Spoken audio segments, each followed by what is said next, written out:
Tom Tit Tot. There was once a woman who baked 5 pies for dinner, and she left them in the oven too long. They were cooked quite hard, so that the knife would not cut them. She put them away on the shelf, saying they would come again. By this she meant that they would get soft and could be eaten later. But her daughter Joan overheard her and said to herself, "Why, if they come again, I may as well eat them." So being hungry, she ate all the 5 pies, hard as they were, and very good she found them.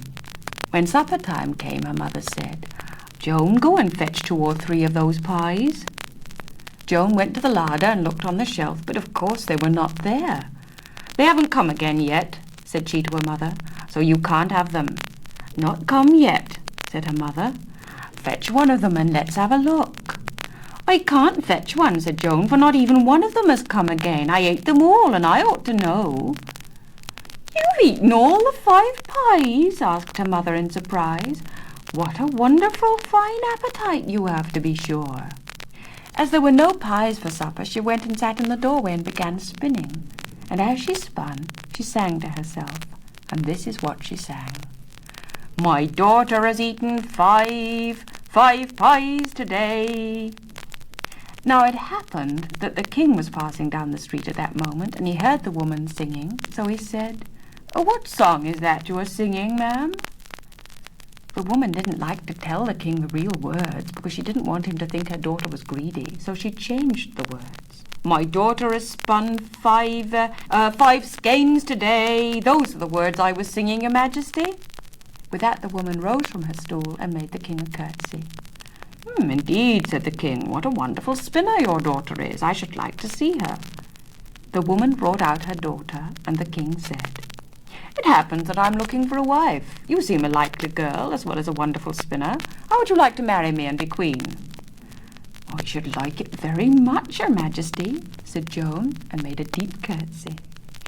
"Very well," said the king. "I'll marry you, and for 11 months of the year you may have fine clothes and all the money you want, all the food you need, and whatever company you like. But for the 12th month of the year you must spin me 5 skeins of flaxen thread every day. What do you say?" Now Joan and her mother knew very well that she could never spin 5 skeins a day, for that's a very great deal, even for a practiced spinner. But they thought that when the time came, some way out of the difficulty could be found. So they told the king they were willing for him to marry Joan on those conditions. Joan and the king were married, and there was a magnificent ceremony, and for the first few months everything went well. Joan had all the food she wanted, money and fine clothes, and whatever company she liked, though the company she liked best was that of the king himself, for as the months went on, she loved him more and more dearly. The 11 months went all too quickly, but Joan hoped that the king had forgotten all about the 5 skeins a day she had promised to spin during the last month. However, when the last day of the 11th month came, he took her up to a room at the top of the castle where she had never been before. In it there was nothing but a spinning wheel, a stool, a bare table, and a bed for her to lie on. "This is where you must stay for a whole month," he said. "Every morning I shall bring you your breakfast and the flax to spin, and every evening I shall bring you your supper and take away the 5 skeins of yarn you've spun during the day. But the very first time you fail to spin the 5 skeins, next day your head will be cut off." As soon as poor Joan was left to herself, she sat down on the stool and began to cry. How ever was she to spin 1 skein of flax in a day, let alone 5? She was a clumsy girl with her hands, and had never learnt to use a spinning wheel. The king would bring her the flax and return from the skeins of yarn in the evening, and he would discover she was no spinner at all, so her head would be cut off, and that would be the end of her marriage and her life as well. Then, as she sat crying, Joan heard a little sound of knocking at the door, and she said, "Come in." And into the room came a small black thing with very bright eyes, twitching pointed ears, and a long tail. He looked at Joan out of the corners of his eyes and said, "What's the matter here?" "That's nothing to you," answered Joan. "Maybe it is, and maybe it isn't." That said, "Tell me what it is, and I shall know." So Joan told him all about the burnt pies and her marriage to the king and the 5 skeins of flax that she had to spin or have her head cut off. "Ah, well, I can help you," That said. "Every morning when you get the flax, I'll come along and take it away with me, and in the evening I'll bring it back, spun into 5 skeins." "I see," said Joan. "And what is your price?" "Every day I'll give you 3 guesses," said the little black thing, "and you just guess my name. If you don't guess it by the time the month is up, I shall have you for myself." "All right," said Joan. "It's a bargain." What else could she do? She knew she could never spin the flax herself, and if nobody helped her, she'd certainly lose her head. Besides, she was sure she could think of the name of the little black thing before the end of the month. Without further words, That twirled That's tail, rose up in the air, and flew out of the window. Next morning the king brought Joan her breakfast and the flax to spin, and left her to herself. No sooner had he gone than That came flying in and took away the flax. So Joan spent the day thinking of names that might be called. Just as darkness was falling, in flew the black thing with the 5 skeins of flax, and very skilfully they had been spun. "Now," said he, "what's my name? You have 3 guesses." "Might it be Bill?" said Joan. That twirled That's tail and said, "No, it mightn't." "Might it be Ned?" asked Joan. "No," That said, "it might not neither." "Then maybe it's Mark," said Joan. That twirled That's tail and laughed again. "That it might not," That said, and flew off out of the window. Presently the king came in with some supper, and he was mighty pleased when he saw the 5 skeins of flax. "Well, my dear," he said, "you won't have to be beheaded tomorrow, I see." Next day the king brought more flax, and That came and took it away and brought it back in the evening and asked Joan what his name was. Every day the same thing happened, but still Joan could not guess his name. She tried everything she knew, names of the boys she'd known at home, names from storybooks, and names from the Bible. And the nearer and nearer came the end of the month, the more gleeful and malicious That grew, twirling his tail and rolling his little fiery eyes.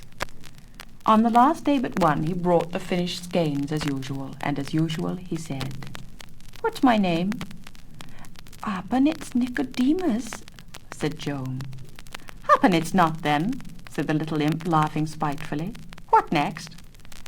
"Then maybe it's Samler," said Joan. "And maybe it isn't," said the imp, twirling his tail fiercely. "Then it must be Methusalem," said Joan, almost in despair. "That it's not," said he with a terrible laugh. "There's only 1 day more, my girl, and you shall be mine." And That twirled That's tail so maliciously that it could scarce be seen, and glared at Joan out of his fiery eyes till she felt terribly frightened. Then off he flew. Poor Joan was in a bad way, but the king, when he came in with supper and the last of the flax, looked more pleased than ever.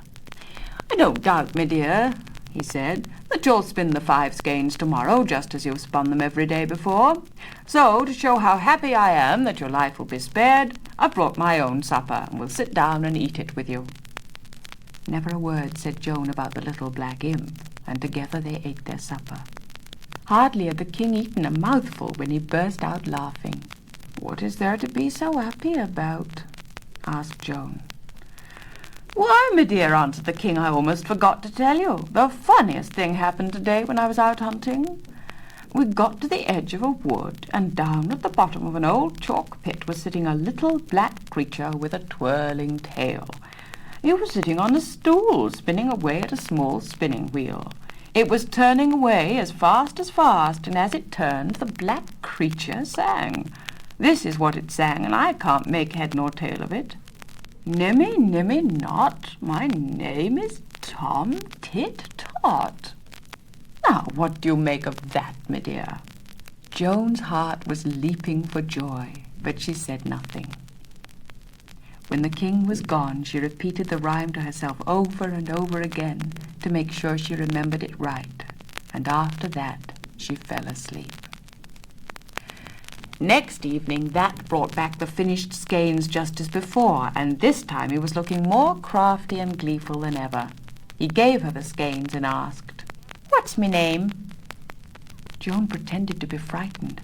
Might it be Solomon? She asked.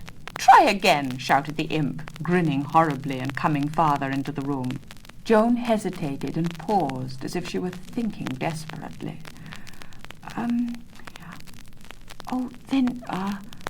Then it must be Zebedee, she said faintly. Not that neither, shouted the imp with a devilish laugh, coming still closer to Joan and holding out his little black hands towards her.